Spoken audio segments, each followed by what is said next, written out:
Operação segura em um sistema elétrico de potência, desafios e boas práticas da geração de energia renovável à distribuição.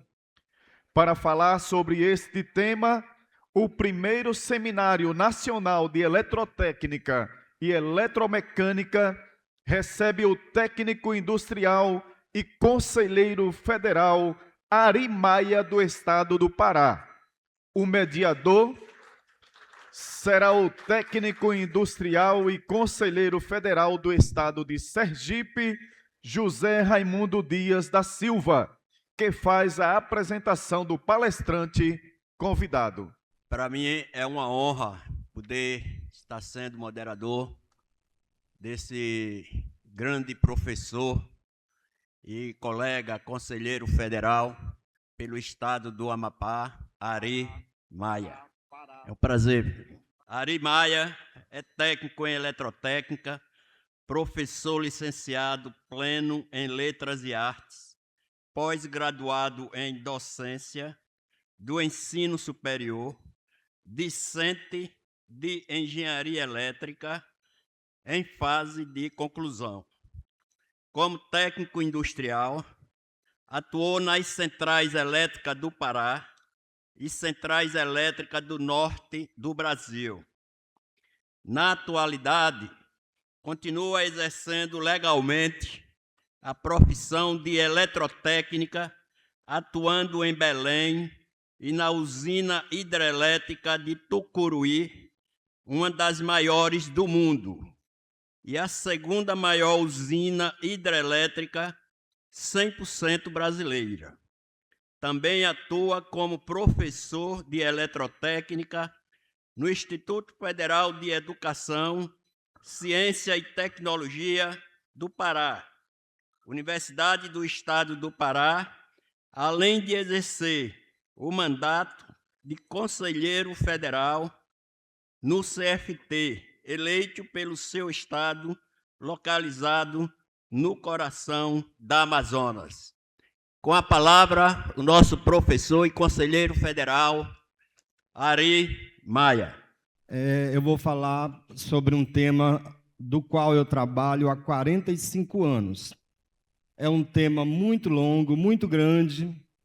É um tema que a gente tem teses de mestrado, especializações, né? E até teses de doutorado. Então, por aí já se vê a grandeza desse tema, tá certo? Que seria o sistema elétrico de potência. Mas eu vou fazer o possível para resumi-lo, né?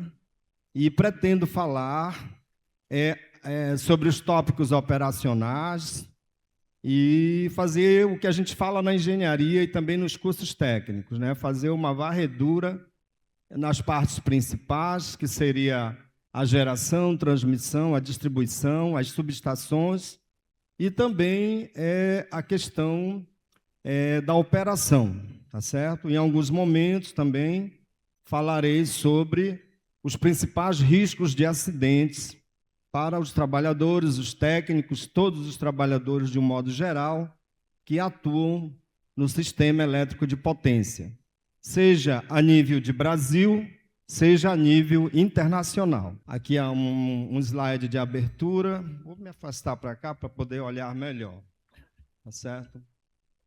São muitos slides, eu vou procurar resumi-los e ir falando rapidamente, porque o tempo está se esgotando, não é isso? Fiquei para o último, e como eu acabei de dizer a todos, é um tema muito grandioso, né? Aqui um breve resumo do que seria o sistema elétrico de potência, né? O CEP, onde nós temos a geração através das suas usinas hidrelétrica, fotovoltaica, eólica, né? Solar, termoelétrica e outras fontes de geração. Como é que eu volto aqui? Tá, o laser. Aqui, cada transformador desse representa um modelo de subestação. Então, eu teria aqui uma geração, no caso aqui uma geração de energia hídrica, que seria uma hidrelétrica. Temos também, logo em seguida, uma subestação do tipo elevadora, a qual vai receber essa energia gerada aqui nessa usina e vai aumentá-la significativamente, muitas das vezes 10 vezes mais, para que essa energia tenha bastante força para chegar até os grandes centros, né? No caso de uma usina hidrelétrica, sabe-se que, na sua maioria, ela é construída bem afastada dos grandes centros. Por quê? Porque ela necessita de um espaço muito grande para que seja feito o seu reservatório de água, né? Então, devido a isso, normalmente ela fica um pouco distante. No caso da hidrelétrica de Tucuruí, da qual eu sou oriundo, entrei na Eletronorte com 18 anos, trabalhei muitos anos dentro de Tucuruí, desde a sua fundação. Quando eu fui para Tucuruí, o Rio Tocantins era um riozinho, nem existia nada. E acompanhei a construção até a sua operação e até o seu comissionamento. Eu era técnico eletrotécnica, participei do comissionamento geral da usina. Turbinas, geradores, divertedores, casa de força, subestação, né? E acompanhei todo o sistema operacional e toda a problemática também. Porque quando a usina foi construída, não sei se vocês sabem, logo após a sua construção, foram fechadas as comportas, né? E as ensecadeiras foram desmontadas para poder encher o reservatório. E o reservatório foi enchendo e cobriu uma área de 1.200 quilômetros, cheia de animais, cheia de vegetação. E tudo foi destruído. Então, acompanhei todo esse momento, foi um momento terrível, muito difícil, do qual eu preferia nem falar. Vamos falar tecnicamente, tá certo? Porque foi um momento muito difícil na época. E aqui nós temos, né, uma subestação elevadora, como eu falei, que vai receber essa energia e vai aumentá-la, muitas das vezes, 10 vezes mais. Por que vai aumentar essa energia? Para que ela tenha bastante força para poder chegar até os grandes centros, né? Para ela percorrer as linhas de transmissão, as subestações, e conseguir chegar até ali nas subestações rebaixadoras que ficam nos grandes centros. Aqui eu já tenho uma subestação do tipo compensadora, que seria uma subestação a qual vai corrigir as perdas técnicas, porque essa energia, após ela ser gerada e ser lançada no sistema da transmissão, ela vai tendo perdas, principalmente devido à distância e outras coisas que vão interferindo, né? Alguns tipos de sistemas, outras coisas, chaveamentos, perdas, vazamentos, são várias coisas.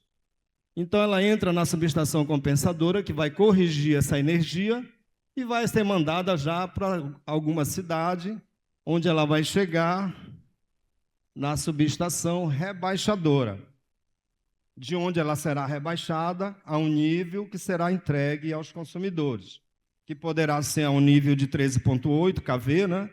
Ou seja, 13.800 volts, poderá ser também em 34.500, 34,5 kV, no caso da área industrial, tá certo? E logo em seguida vai ser entregue através das linhas de distribuição, né, da rede de distribuição de energia, aos consumidores.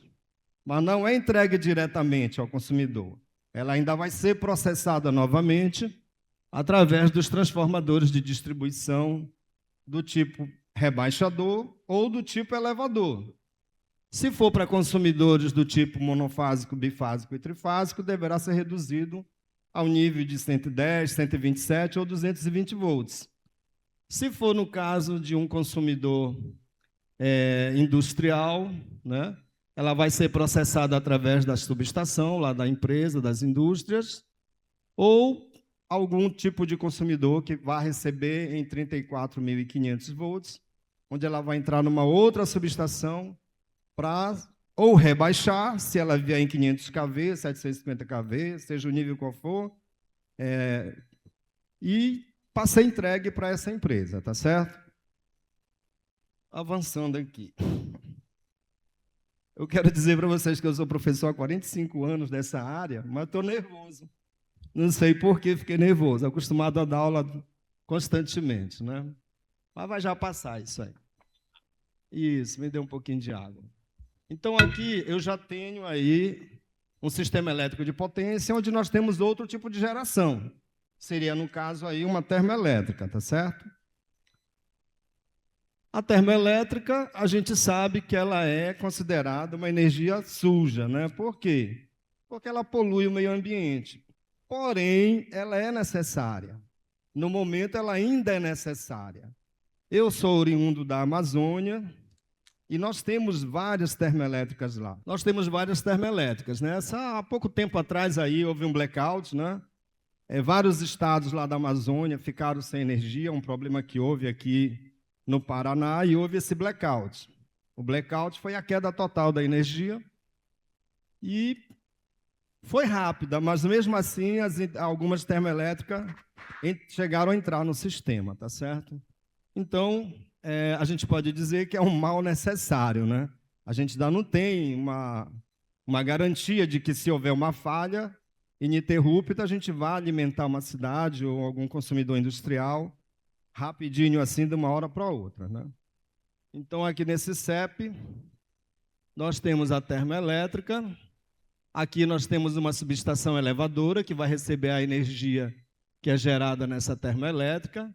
E logo aqui nesse lado já uma subestação rebaixadora, que vai rebaixar essa energia e vai entregar aqui na distribuição. Aqui nesse diagrama, a gente vê rapidamente os consumidores do grupo A, seriam consumidores industriais, os quais possuem as suas subestações, né? Subestações que podem ser diferenciadas de acordo com a carga, de acordo com o propósito da empresa. E aqui no lado mais à frente, eu já tenho consumidores residenciais. Porém, eu tenho um equipamento aqui no poste, que chamamos de transformador de distribuição. No caso aí, seria um transformador redutor, né? Um transformador que vai rebaixar, né? Rebaixador, que vai rebaixar esse valor de energia que está vindo aqui, que pode ser uma energia no 13,8 kV, para 220 ou 127, para poder entregar a esses consumidores. Aqui eu tenho o sistema monitor nacional. Daqui dá para a gente ver que o sistema é todo interligado nacionalmente, né? Tanto que o problema que deu no Paraná, né, ultimamente, atingiu a gente lá na Amazônia plenamente. A minha cidade, Belém, ficou toda no escuro, deu blackout, e outras cidades dos outros municípios, tá? Então, aqui dá para a gente ver as linhas de transmissão, são coloridas, porque cada uma delas tem uma finalidade, tem um nível de tensão adequado, e aqui tem uma tabelazinha aí mostrando, através das cores da linha, que é apresentada aqui nesse desenho, os níveis de tensão, tá certo? Não tem uma... Bem, aqui eu coloquei aí uma pequena tabela, né, mostrando aí os níveis de tensão que são lançados aí, que podem sair das usinas hidrelétricas através das suas linhas de transmissão. Então, nós temos 69, na distribuição 13,8, aqui 13.800 volts, que a gente pode dizer 13,8 kV, 34.500, mas existem outros níveis também. Eu coloquei apenas esses dois como um referencial, mas sabe-se que o Brasil tem vários níveis e a Europa, os Estados Unidos, têm outros níveis diferentes do Brasil, tá? Não é muito grande a diferença, mas é diferente da gente. E a transmissão de energia nesse nível de 69 kV, né, de 130 kV, 238, 500 kV e até 750 kV, né? Em Tucuruí, nós temos todos esses níveis, e existe uma linha também que sai de Tucuruí, que está chegando até Manaus, para alimentar também o parque industrial lá de Manaus, né? Foi construída já há algum tempo, está em plena operação. No CEP, no Sistema Elétrico de Potência, que eu acabei de falar, eu vou ter que adiantar que é muita coisa, nós temos a geração, transmissão, distribuição e as subestações. Em especial, as subestações, eu coloquei apenas 3 modelos aqui. A elevadora, aquela que vai receber a energia e vai aumentar de valor para poder alimentar um consumidor, se for um consumidor do grupo A, grupo B. As compensadoras, que vão fazer as correções técnicas, e as rebaixadoras para alimentar os consumidores em BT, em baixa tensão. Apenas informando. Aqui uma pequena amostra, né? Aqui uma geração de energia eólica, uma energia também fotovoltaica. Hoje está em moda na Amazônia, não sei se para cá, para o Rio de Janeiro, São Paulo, mas na Amazônia, tudo quanto é lugar tem usinas fotovoltaicas.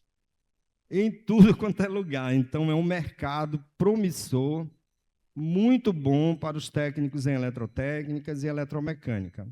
Eu ministro cursos de alta e baixa tensão, energia solar, fiscalização de meio de consumo, outros, vários cursos. Os meus alunos lá na Amazônia terminam o curso, já estão praticamente empregados, que as empresas seguram na hora, né? Eu ministro cursos, inclusive, de energia fotovoltaica, e, como eu disse, lá é crescente. Mas basta andar, viajar nas estradas que você, a todo instante, está vendo usinas, né? Usinas com 1.000 placas, 2.000, 3.000, 5.000.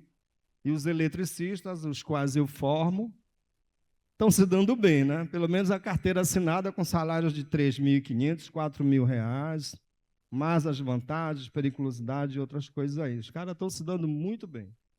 Aqui eu botei uma relação de alguns tipos de geração, a geração hídrica, através das usinas hidrelétricas, a geração térmica, eólica, solar, biomassa, atômica, maré motriz e as ondas do mar. Bora ver se eu consigo... Olha aí, a hídrica, né, no caso aí da hidrelétrica, a gente está vendo. A hidrelétrica, a gente olha assim e diz, usina hidrelétrica. Mas, na realidade, ela é um conjunto arquitetônico. São vários conjuntos, os quais interligados formam a usina. Nós temos os vertedouros, né, aqui, que o pessoal chama de sangradouro, o vertedouro, a barragem, no caso aqui, a barragem de concreto. Os geradores e turbinas ficam instalados aqui dentro da barragem. Aqui é a hidrelétrica de Itaipu, tá certo? A gente olha assim nessa foto, pensa que é pequena, mas ela é gigantesca. Ela deve ter aproximadamente uns 3 quilômetros, ou talvez até mais. Aqui o vertedouro, o qual tem a função de vazar o excesso da água que estiver no reservatório. A gente sabe que em épocas de chuva, o reservatório enche e a gente tem que ter muito cuidado para que ele não transborde, não cause nenhum problema. E apenas uma curiosidade, vocês sabiam que a barragem, tanto a barragem de enrocamento, essa daqui de terra, pedra, rocha, né, ela se desloca? Ela se desloca, e a gente tem a medição. A gente sabe que ela anda um pouco para frente, um pouco para trás. É tudo medido, é tudo calculado e é tudo observado, né, com muito critério. Lá em Tucuruí, a gente sempre está atento, bastante atento, porque lá nós temos uma situação que eu acredito que não tem para cá. Lá chove mais, e chove o ano todo, e chove todo dia. Na minha cidade, Belém, para quem não sabe, chove todos os dias em Belém. Quando passa 2, 3 dias sem chover, a gente já está passando mal, já está reclamando do calor. E ela tem hora, ainda tem isso, ainda tem hora. A partir das 14, 15 horas, ela está arriando, né? Então, tudo é programado em Belém. E se você não acompanhar a programação do clima, a programação da natureza, vai ficar muito difícil, né? Então, na hidrelétrica, nós temos, como eu falei, um conjunto arquitetônico. As barragens de concreto, onde eu tenho a turbina, os geradores, as subestações ficam aqui na lateral, aqui não está aparecendo. O vertedouro, do qual ele escoa o excesso da água e faz o controle dessa água aqui, desse reservatório, porque através desse controle a gente também controla a demanda de energia que vai ser gerada através dos geradores. Então, é tudo interligado. E agora é tudo interligado pelo satélite também. O satélite fica observando 24 horas tudo, para que a gente não tenha nenhum tipo de problema e que a gente também consiga manter o reservatório cheio para alimentar aquela demanda a qual essa energia vai ser escoada, né? Vai ser demandada. Mais alguma coisa? Deixa eu ter mais. As partes componentes de uma usina hidrelétrica, barragem de concreto, barragem de enrocamento, que ela tem a barragem de concreto, mas ela tem uma barragem que foi moldada ali com pedra, rocha, areia, barro, vários sedimentos, tá? E isso tudo é monitorado. Nós temos o vertedouro, aqui eu mostrei, turbinas, os dutos forçados, é por onde a água cai para ir alimentar a turbina, os geradores, casa de força, reservatório, montante e jusante, e as eclusas. No caso dessa usina hidrelétrica aqui, eu não estou vendo a eclusa, né? Mas Tucuruí tem as eclusas de Tucuruí. Na realidade, a eclusa é um elevador de navios. É um tanque de 200 metros de comprimento por 80 de largura. O barco vem, a embarcação vem, aquele tanque fecha a comporta, enche de água, o barco eleva e ele vai sair na parte mais alta do reservatório, né? Existem 2 eclusas lá. Que mais? A gente sabe também que a usina hidrelétrica ela apresenta alguns tipos de problemas. Eu sou eletrotécnico, né, com uma experiência muito grande, morei lá, vivenciei lá, desde a sua fundação até a sua operação, e trabalhei muito tempo na manutenção de geradores, de turbina, casa de forças, subestação, né? E uma das maiores dificuldades que eu tinha, porém foi bom para mim na época, muito bom, era quando a gente tinha que dar manutenção nas turbinas, que as turbinas, os geradores, eles não ficam funcionando o tempo todo. Existem as paradas programadas para manutenção, aquela manutenção geral que a gente faz. E a turbina, ela para, né? E ela fica cheia de água parada. E a água está vindo de onde? Opa, está vindo do rio, né? Aqui, esse rio, tranquilo aí. Mas lá é a Amazônia. Dentro dessa água vem piranha, vem cobra, sucuri, vem jacaré, vem tudo que tem no meio da floresta. E quando a gente que fecha o vertedouro, que para a turbina, esses bichos ficam presos lá dentro. E aí, como é que a gente vai trabalhar lá dentro com sucuri, jacaré, né, piranha e outros peixes, que não é só esses que são bravos, que são perigosos para a gente, né? Então, na época, como eu sou pequeno, né, vocês estão vendo, meu porte físico é pequeno, tinha uma janelinha para poder entrar na turbina e ninguém queria entrar, meus colegas. Ninguém queria entrar. E aí, só sobrou para mim, né? Mas eu chamei o chefe e disse, eu vou entrar e se eu morrer lá, o que é que o senhor vai fazer? Se uma sucuri, uma cobra, um jacaré estiver lá dentro me causar algum mal. Mas não pode fazer nada, tem que ir, a gente veste uma roupa de plástico aí, alguém tem que ir lá para limpar os sensores, para dar manutenção. Eu digo, não vou. Aí ele ficou me olhando, vai e vem, vai e vem. Aí disse, se eu te der uma promoção, tu vai? Eu digo, não vou. Aí ficou, rolou. Depois ele, então vamos fazer o seguinte, eu vou fazer um acordo contigo, eu te dou uma promoção agora. Eu era técnico 1, eletrotécnico 1. A gente vai te promover para técnico 2 e final do ano eu te promovo para técnico 3. Aí eu digo, agora eu vou. E eu fui, com muito medo, mas fui, né? Porque a pessoa dá de cara com jacaré lá dentro da turbina, porque a turbina é esse diâmetro aqui dessa sala, desse espaço aqui. É muito grande, vem ela quando trava, quando fecha o vertedouro, entra tudo quanto é tipo de animal. E eu estou rindo, estou brincando com vocês, mas na realidade eu estava correndo um risco de vida tremendo, né, de virar comida de jacaré lá dentro. E nessa brincadeira aí eu tive promoções, trabalhei 8 anos na Eletronorte, depois eu fui para a Celpa, em Belém, né? Não é? Então, aqui as partes componentes, tá? Aqui já é uma geração atômica, né? Que é considerada uma energia que não é limpa, né? Mas existem muitas por aí. A geração térmica, uma termoelétrica grande aí fora, aqui no outro país, chamada de energia suja, porque queima, polui o meio ambiente. Esse é o tema principal da COP, em Belém. Eu estava participando lá da Green Zone e da Blue Zone, mas eu larguei tudo lá para vir para cá, porque eu vim atender o conselho, né? Tem que vir, né? Nosso conselho tem que vir. E estou retornando para participar novamente no sábado das reuniões lá, né? Aqui, ó, a gente já vê a biomassa. Isso aqui são bagaços de cana-de-açúcar, porque na plantação você tira a cana, você moe, aproveita o melado líquido, mas sobra o bagaço. E agora, o que fazer com esse bagaço? Algumas partes dele são usadas para adubar, mas outras ficam. E o que estão fazendo hoje? Hoje monta uma termoelétrica e bota para queimar o bagaço para gerar energia também, né? Então seria uma biomassa. Aqui a energia solar, fotovoltaica. A gente está vendo aí uma pequena amostra, mas a moda agora não é isso. Eu dou cursos de energia solar, mas eu não dou curso só para o aluno aprender a instalar em telhado, não. Aliás, eu nem gosto. Eu dou essas orientações, mas eu gosto de falar sobre usina. Usina solar, com seus equipamentos de proteção, de controle, transformadores, aterramento, malha, a medição, toda a medição de ativo, reativo, capacitivo, indutivo.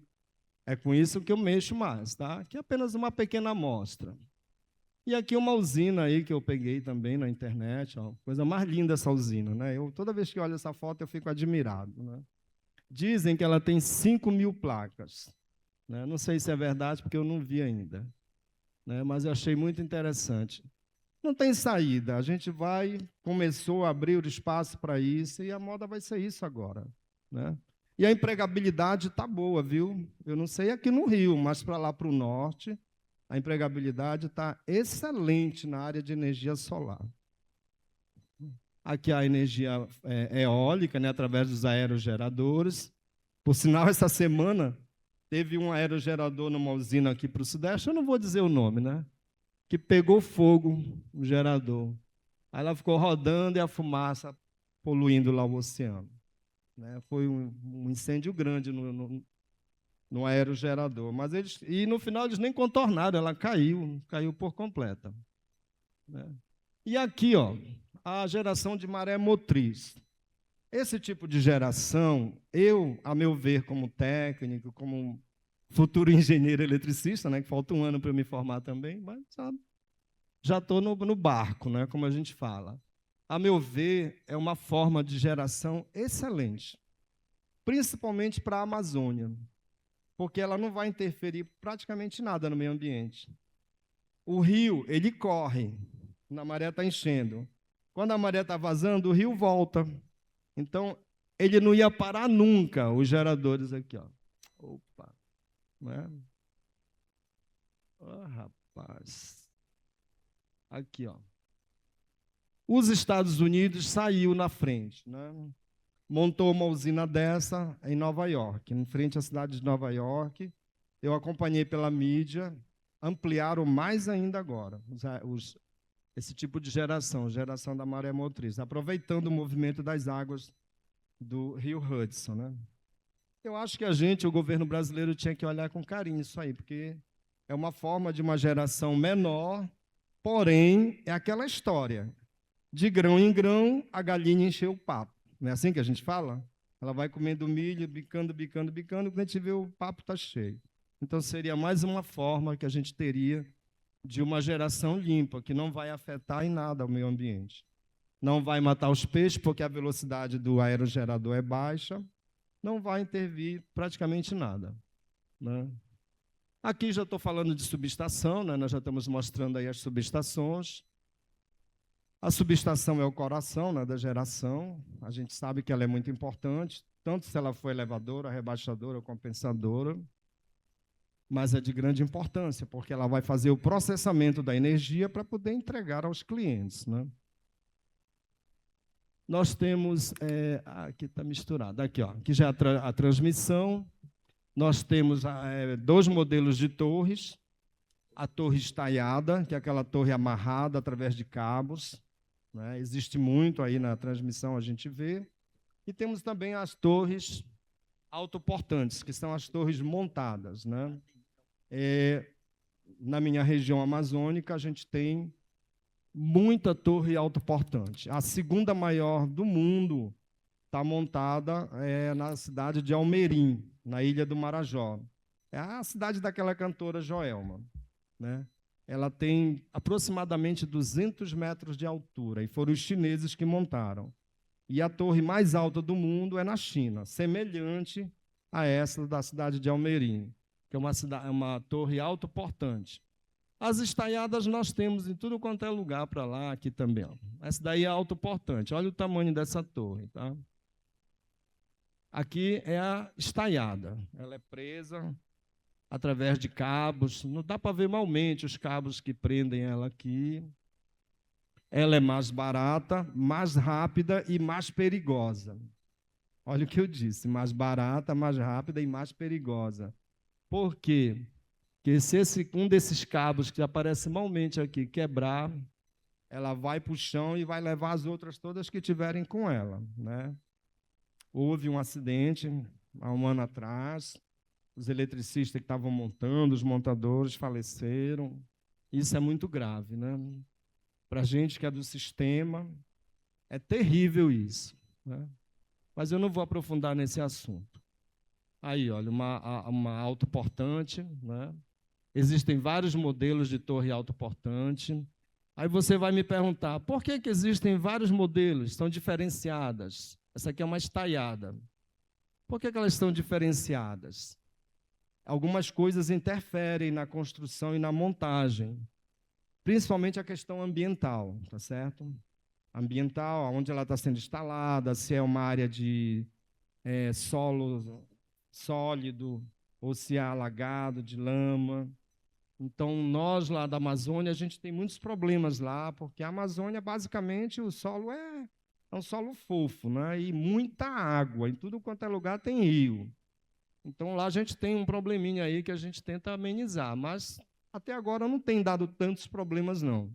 Né? A outra questão, a questão ambiental também, porque esse tipo de torre, o linhão vai aqui, ó, aqui, passando aqui. Aqui as linhas, né, de transmissão. E veja que aqui, hoje em dia, a gente já não deixa mais a estrada seca, sem nada embaixo. A gente põe vegetações agora, porque antes montava-se a torre e ficava limpo o chão. Mas isso interferia na questão ambiental, porque nós temos vários tipos de animais, inclusive animais rasteiros, que não é só a cobra. O tatu é um animal rasteiro. Nós temos alguns tipos de macaco que ele é rasteiro também, ele anda no chão. E outros animais. E isso estava dando problema para a ecologia. Porque como eles ficavam expostos ao ar livre, o predador vinha e estava acabando com algumas espécies. Né? Então, teve que ser foi repensada a questão desse tipo de torre. E uma das soluções muito bacanas que acharam foi fazer o plantio, o reflorestamento. E deu certo. Tá? A única dificuldade que nós temos é para se deslocar, né, de um local para o outro, que a gente vai ter que passar pelo meio da floresta mesmo, ou de helicóptero. A gente usa muito helicóptero para lá, o que não é muito bom. Né? Olha aí, aqui em cima do rio, né? Hoje a gente já está usando uma outra tecnologia, a gente já não está montando mais as torres em cima do rio diretamente, a gente está usando os cabos subaquáticos, né? O cabo vai pelo fundo do rio, sai lá do outro lado, ele é todo preso, ele é grampeado no fundo do rio, é uma tecnologia nova, é uma isolação nova também, com uma tecnologia muito boa. Não existe o risco de vazamento de corrente. Pode até acontecer, mas é mais difícil. Tá? Então, a gente tem as torres em cima dos rios, temos, mas tem essa tecnologia agora. Essa foto aqui não é Brasil, isso aqui é nos Estados Unidos, o modelo que eles usam de torres autoportantes, muito alta, né? Até difícil para trabalhar nela. Existe um trabalho que nós fazemos, onde o técnico, quando vai dar manutenção, ele dá manutenção em linha viva mesmo aí, tá? Os cabos não são desligados. A gente instala um carrinho aqui, o técnico desce, às vezes até de helicóptero mesmo, usa-se um uniforme que isola totalmente, uma espécie de macacão, e trabalha assim na linha viva mesmo. For 500 kV, 500 mil volts, é 500 mil volts trabalhando ali dentro. Né? onde a gente é interligado no cabo, a gente fica energizado também, junto com o potencial do cabo, né? E a gente dá manutenção. Isso já é uma coisa antiga, não é novidade que eu estou dizendo, não, mas a gente tem isso também, principalmente aqui no Sudeste, né? São Paulo tem muito. Existe curso para fazer isso? Existe. Tem que ser técnico, eletrotécnico, uma experiência grande. E esses cursos geralmente são bancados pela concessionária, porque o valor é muito alto. Uma pessoa simples assim não teria condição de bancar um curso desse, né? Onde a gente dá manutenção aqui nos isoladores, para ver se tem vazamento, fazer as medições. Essas torres, elas sofrem um problema biológico. Você vai dizer biológico, biológico. Muitos pássaros gostam de dormir nelas. Muitos, alguns tipos de urubu, gavião e outros. Na Amazônia são muitas espécies. Só que eles sujam, né? Que eles fazem cocô na torre. E as fezes deles vêm com uma certa acidez. E essa acidez vai corroendo, até para chegar ao ponto de quebrar mesmo, enferrujar. Porque esses cabos, eles têm uma tensão. Eles estão colocados aí, mas eles estão puxando a torre, puxando a linha toda. E é uma tensão muito grande, desde a sua montagem. Então, ele não pode ter interferência nenhuma que vai enfraquecer ou diminuir a resistência do material, né? E também a questão da vegetação. Tem lugares que a vegetação sobe e vai em cima mesmo. E a vegetação ainda é pior. É pior do que o animal. Porque a gente sabe que nas linhas de transmissão, nós temos muitas coisas que estão circulando aqui dentro. Na distribuição, eu costumo dizer que nós temos 10 coisas circulando dentro dos cabos. 10 não, 9. Sendo que 9 circulando por dentro do cabo e uma por fora do cabo, que é a pior de todas, porque ela é invisível, que são os campos eletromagnéticos, né? Então, em alguns lugares, os pássaros, a vegetação, eles podem causar vazamentos de corrente elétrica, isso vai interferir lá na geração, vai interferir lá nas subestações e vai interferir lá no consumo também. E a questão do vegetal seria o vazamento, né? Para vocês terem uma ideia, eu vou dar um exemplo só. Alguns anos atrás, eu estava dando um curso numa cidade chamada Abaetetuba, interior do Pará. E um dos alunos faltou do curso. Aí ele veio 3, 4 dias depois, aí eu chamei a atenção dele, está faltando o curso, eu não tenho como voltar aos assuntos, porque energia é passo a passo, a gente vai falando assunto por assunto e é tudo interligado. Se você não aprendeu aqui, você vai ter dificuldade lá na frente. É isso que é engenharia elétrica, é isso que é energia elétrica, é isso que é eletrotécnica. Aí ele me falou, professor, o senhor desculpa, é porque aconteceu um problema lá na fazenda. Ele era vaqueiro, ele estava fazendo o curso de eletricista, para entender a eletrificação dos galpões, das máquinas, da maquinaria toda lá da fazenda. Aí o senhor desculpa porque teve um problema lá e foi muito sério, morreu 50 cabeças de gado. Aí eu fiquei calado olhando para ele, né? Ele disse, foi, professor, morreu 50 cabeças, eu talvez nem venha mais para o curso porque o patrão lá está desesperado. Eu disse, mas como foi que esses bichos morreram? Ele disse, o vaqueiro, inclusive o vaqueiro ficou todo queimado, não morreu, mas ficou todo queimado. Ele passou com o rebanho embaixo da linha, aqui por baixo da linha, tocando boi, né? Búfalos, aqueles boi que tem o chifre grande. E, infelizmente, existe o campo eletromagnético aqui, e eles passaram embaixo do campo. O boi é um animal que anda descalço, né, pisando no chão molhado, a Amazônia, ainda possui o chifre. E o chifre é uma ponta. E existe na natureza o poder das pontas. E justamente esse poder das pontas puxou o campo eletromagnético para cima dos gados. E pegou um e ricocheteou em cima dos outros. Matou 50 gados. E o vaqueiro ficou todo queimado, né? Aí eu fiquei, meu Deus do céu, ele disse, foi, ele não sabia, eu disse, pô, tu está fazendo o curso agora, tu tem que dizer lá para eles, para não passarem próximo ao linhão, porque existe o campo eletromagnético, e esse campo eletromagnético, ele é invisível, a Amazônia chove, às vezes está molhado o chão, piora mais ainda o perigo, e o fazendeiro perdeu 50 cabeças de gado, assim, num segundo, né? Então, um dos perigos maiores aqui seria o que a gente não vê, que são os campos eletromagnéticos, né? Aqui o outro modelo, tá? Nesse modelo aqui dá para ver uma outra situação. Aqui, olha, esse cabo aqui em cima, tá vendo aqui, ó, que está interligando aqui, ó. Acho que é o de cima, esse aqui é o para-raio. E aqui também nós temos um para-raio. O que eu acabei de falar sobre o poder das pontas. Tudo que tem ponta pode atrair o raio para cima dele, né? E falando em raio, todo mundo pensa que o raio vai cair do céu para o chão, não é isso? Mas existe raio que vai do chão para a nuvem. Tem raio que faz o caminho inverso. Mas o mais perigoso para a gente, todos os dois são perigosos, mas para a gente que trabalha no sistema de potência, é o que vem da nuvem para o chão, porque ele pode atingir a rede, cair na transmissão, cair em cima da distribuição e pegar o eletricista ou o técnico que está trabalhando ali naquele momento. Então, esse sistema de para-raio é todo interligado na linha de transmissão. Aqui é uma subestação. Observe que tem várias pontas aqui, ó, porque na subestação nós temos níveis de tensão alto, nós temos transformadores de potência que geram correntes elétricas altas, né? E teve corrente, tem campo eletromagnético, principalmente se for corrente alternada. Então, é uma das proteções a colocação dos para-raios aqui, tá?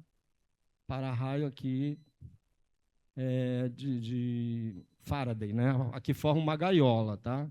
A gente chama de gaiola de Faraday. Gaiola por quê? Fazendo uma comparação com a gaiola quando a gente bota o passarinho, né? O passarinho fica preso, se batendo dentro da gaiola.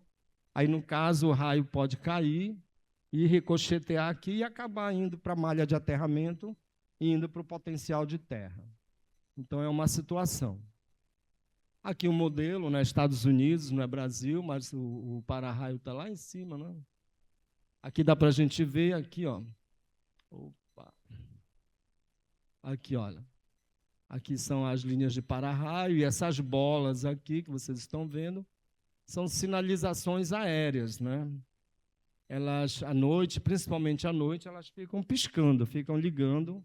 É um aviso para a aviação, né? Que infelizmente, já houve acidentes aí graves no nosso país. Mas elas estão bem sinalizadas, tá certo? Olha aqui, uma torre estaiada, né?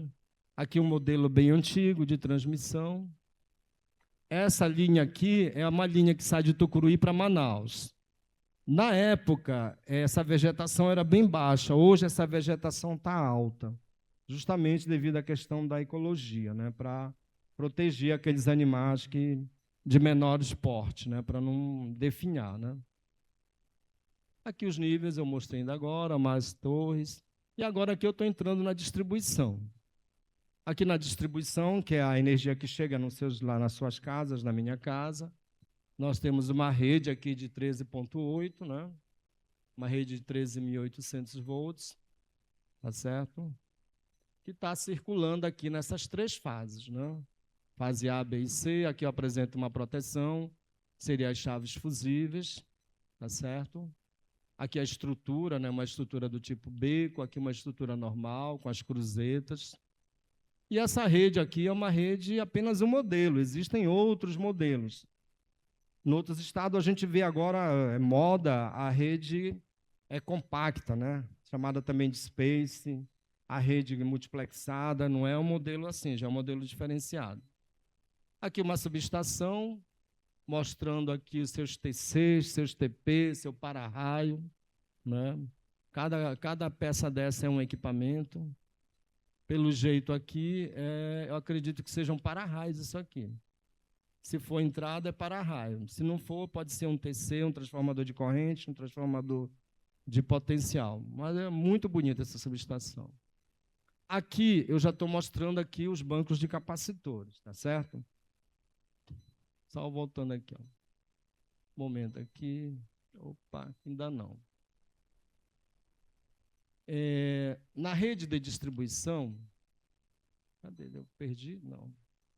Na rede de distribuição, também na transmissão, em qualquer lugar onde tenha energia elétrica, nós temos 4 tipos de energia.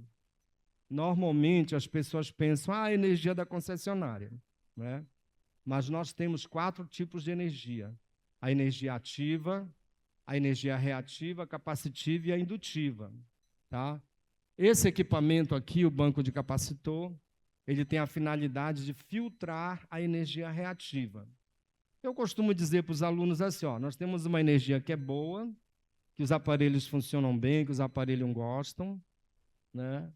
E temos uma energia que não é boa, mas é necessária. A gente precisa de um pouquinho dela. Eu costumo ilustrar assim: você já fez um arroz na sua casa? Se você botar muito sal nesse arroz, vai ficar bom? Não vai. E se você esqueceu de botar o sal, o arroz ficou insosso, vai ficar bom esse arroz? Também não vai. Então você teria que dosar aquela quantidade de sal. Eu ilustro assim para os alunos. Então, seria o caso da energia reativa. Ela é necessária para todo o sistema, mas numa quantidade certa. Se ela for numa quantidade maior, você vai saber na sua casa rapidinho que o reativo está alto. Por quê? Vai queimar lâmpada, vai queimar televisão, vai queimar geladeira. E você não vai nem saber por quê. Você só vai dizer, queimou a geladeira, queimou a televisão. Poxa, Professor queimou. Ari, o senhor tem mais 5 minutos para concluir a sua palestra. Já. Então, esse equipamento, ele filtra essa energia reativa para deixar num nível adequado, né? Vou tentar mostrar aqui, olha, uma subestação, novamente, aqui os TCs, os TPs, né? Aqui os para-raios, na entrada logo, tá certo? Aqui o chaveamento.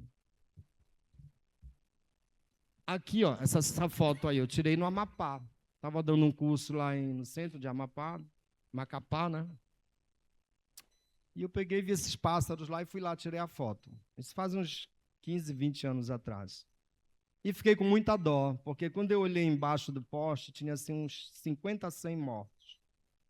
Eles chegam para dormir, eles vêm do Canadá e descem no Amapá, Brasil, para dormir na subestação.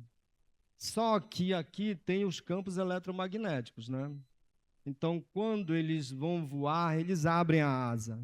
E quando eles abrem a asa, eles fecham um curto entre os campos eletromagnéticos. E já cai mortinho ou se batendo no chão. Então, é com muita dó que a gente vê uma situação dessa. Aí os raios caindo, né, em cima da subestação, como eu falei há pouco. Olha aí. Aqui mostrando também os painéis, né? Aqui os para-raios, barramentos. O banco de baterias, porque se houver um blackout, tem que ter energia para os eletricistas, os técnicos poder trabalhar. Aqui a medição de energia ativa, reativa, capacitiva, indutiva. Tudo é mensurável. Em energia elétrica, tudo é mensurável, né? Então, a gente mede tudo. Aí os transformadores, né? E aqui a distribuição, tá certo? Onde eu tenho a rede de 13.8 lá em cima, né? E tenho a rede aqui de baixa tensão, tá certo? Um modelo antigo, uma rede aérea, porém muito utilizada no Brasil. Agora aqui os modelos. Hoje nós temos redes de distribuição convencional cabo NU, que foi essa que eu mostrei, mas nós temos as redes multiplexadas, as redes compactas e as redes concêntricas. A rede compacta é o que está na moda aí, o que a gente vê muito. Aqui a aérea convencional, aqui uma multiplexada BT, né, de baixa tensão, aqui em cima, cabos multiplexados, né? Aqui a rede compacta, o Space também, que a gente chama.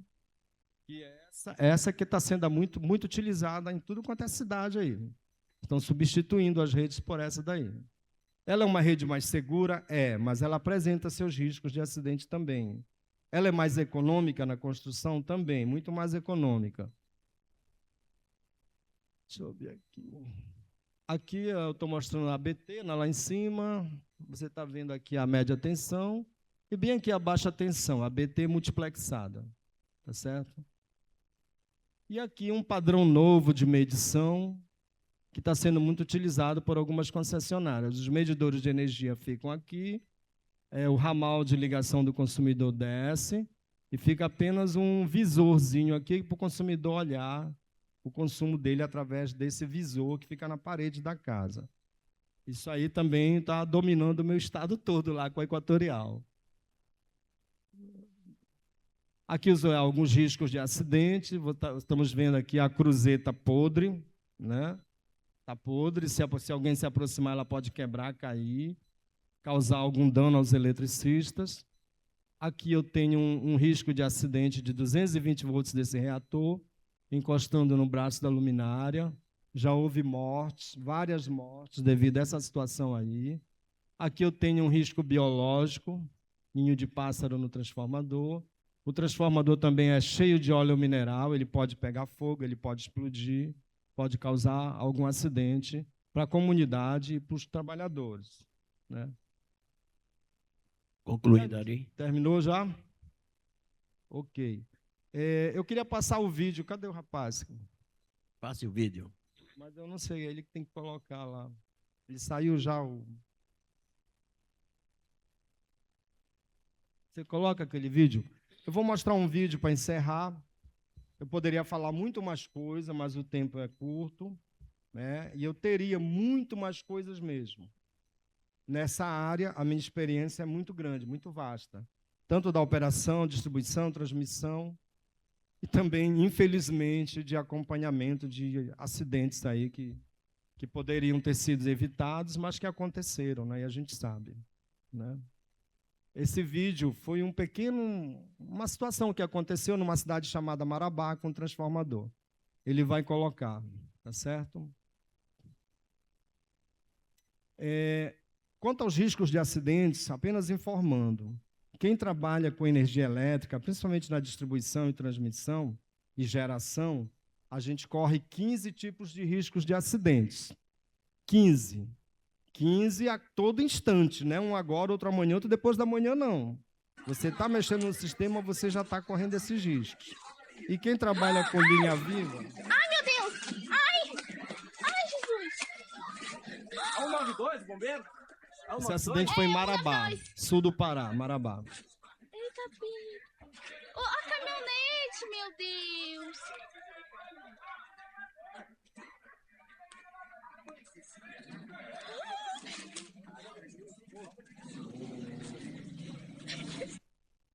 O transformador explodiu, né? O óleo caiu pegando fogo. Por coisas de 1 segundo ou 2, ele não morreu todo queimado, tá certo? Então, voltando aí, falando, quem trabalha com linha viva, que é aquele trabalhador que trabalha com a rede energizada, ele corre os 15 riscos de acidentes mais 10. São 25 tipos de riscos, tá? E o nosso trabalho como professor, como orientador, é informar essas situações para que ele aprenda a se proteger e não aconteça nenhum tipo de acidente com ele. Eu costumo dizer assim na minha fala, nos meus cursos, que eu utilizo 2 frases. Primeiramente, a frase da segurança. Segurança máxima, acidente zero. Significa o quê? Que ele tem que trabalhar tudo com bastante critério, tudo no passo a passo e fazendo os levantamentos de risco. Antes de você trabalhar, faça primeiro o levantamento de risco do que você vai fazer ali, da área onde você vai trabalhar, para você estar ciente do risco que você vai correr naquele momento. Então, eu aperto muito nessa tecla com meus alunos.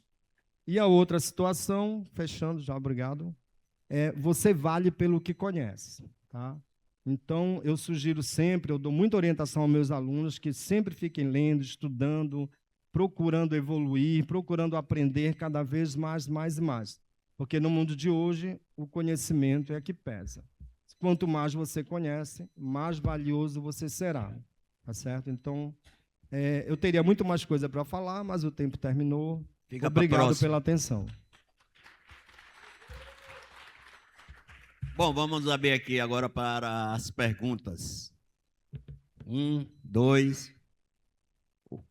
Por favor, Wellington.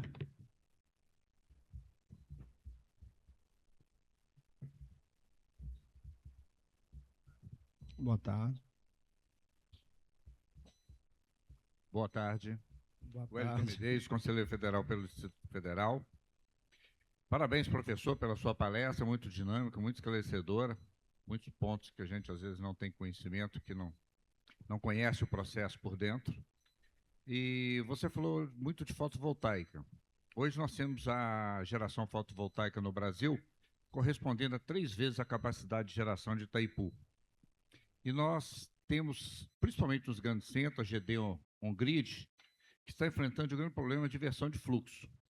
Gostaria de saber a sua visão em relação às usinas que estão sendo montadas para atender tanto consumidores cativos quanto consumidores que estão migrando para o mercado livre nesse processo de inversão de fluxo que não estão conseguindo ligar as suas usinas.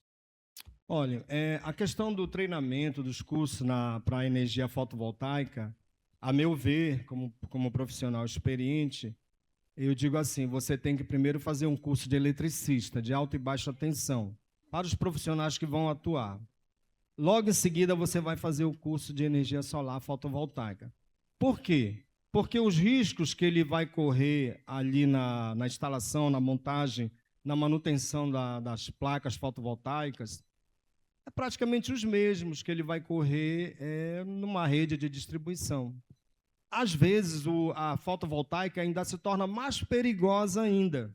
Por quê? Porque ele tem que fazer trabalhos em telhados, em partes aéreas. Eu tenho acompanhado a montagem de usinas na Amazônia. Nós temos um risco lá que está acontecendo que talvez vocês nem acreditem, que se chama cobra. Monta a subestação, quando vê a cobra, tá dormindo lá embaixo das placas. E o eletricista tem que estar muito atento quanto à questão de animais peçonhentos, aranha-caranguejeiras, cobras, escorpiões. E é um risco que ninguém contava, todo mundo estava com medo de pegar choque. Mas se esqueceram da jararaca. A jararaca sobe e fica lá em cima só esperando para dar o bote. Se esqueceram do escorpião, que é o risco biológico. Então, nós temos essa situação. Quanto à questão da montagem, na Amazônia nós temos 2 tipos de montagem. Nós temos a montagem nos consumidores residenciais, comerciais, mas nós temos a montagem de placas solares para os consumidores ribeirinhos, que existem empresas que montam um kit para levar energia para quem mora lá no meio do mato, lá na beira do rio, lá na aldeia mesmo. E nós temos essa situação. E está dando certo lá. Hoje a gente anda pelos rios da Amazônia, a gente vê os ribeirinhos com energia para alimentar uma geladeira, 3 bicos de luz somente e um carregador de celular. Mas aí já tem. Mais uma pergunta, colega? Boa noite a todos. Parabéns, professor, pela sua palestra em Sistema Elétrico de Potência. Eu me chamo Pablo, sou eletrotécnico, sou técnico em automação. Também sou um colega também, graduando em Engenharia de Automação. E já tive o prazer de trabalhar numa pequena central hidrelétrica. Mas a minha pergunta, professor, é a questão seguinte: se o sistema elétrico ele é todo interligado no Brasil, a gente tem diversas matrizes energéticas, né? Sim. E quando a gente vai chegando próximo do verão, a gente sempre ainda tem um risco de houver um blackout, né? E como que está o investimento nessa questão? Porque o governo parece que não dá muito incentivo, né? Na energia eólica, na energia fotovoltaica. Qual é a sua visão em relação a isso? Eu vou lhe dizer o que eu ouvi em Belém, na Blue Zone, esses dias agora, né? Você sabe que começou a COP, por coincidência eu moro bem próximo da Blue Zone, e eu fui para lá, fiquei lá ouvindo, né? Podia participar. A reclamação é que não está tendo investimentos, né? O investimento está sendo muito baixo e está todo mundo reclamando, questionando por que não houve mais construções de novas usinas e também a questão da fotovoltaica que começaram a bloquear, né? Então, o que você está falando, está perguntando, é o que está todo mundo perguntando, não é só você, né? E, inclusive, foi falado internacionalmente. Agora, a meu ver, eu sou a favor da energia limpa. A energia limpa seria a eólica, a solar. A hidrelétrica, até certo ponto, dizem que é energia limpa. Mas, a meu ver, como técnico que vivenciou uma construção de uma grande usina, participei de tudo dela, eu não vejo ela tão limpa assim, né? Com referência ao que eu acompanhei, ao que eu vi, né? Mas a reclamação é muito grande. A gente ouve muito e é questão mesmo governamental mesmo, de investimentos. É essa a questão, tá certo? Bom, pessoal, eu não tenho mais perguntas. Eu quero parabenizar aí ao professor e conselheiro federal Ari Maia pela brilhante palestra. E vamos entregar aqui Eu posso fechar? Fazer um fechamento? Só falar rápido. Pode, fica à vontade. Desculpa aí. Eu espero que vocês tenham gostado, porque a minha fala foi uma fala operacional de quem trabalha no sistema, tá certo? Então, eu procurei sintetizar o máximo possível, porque a gente sabe que esse assunto é um assunto de graduação, de especialização, de mestrado e de doutorado. E eu, com apenas 30 minutos, fazer uma síntese dessa e tentar mostrar, é difícil, né? Vocês entendem o que é que eu estou falando. Então, muito obrigado, espero que vocês tenham gostado, mas é a realidade. Essa é a nossa realidade. Mas foi uma excelente e brilhante palestra. Vem aqui para receber essa lembrança do CFT. Conselho Federal dos Técnicos Industriais. Sistema CFT-CRTs. Técnicos industriais valorizados, sociedade protegida.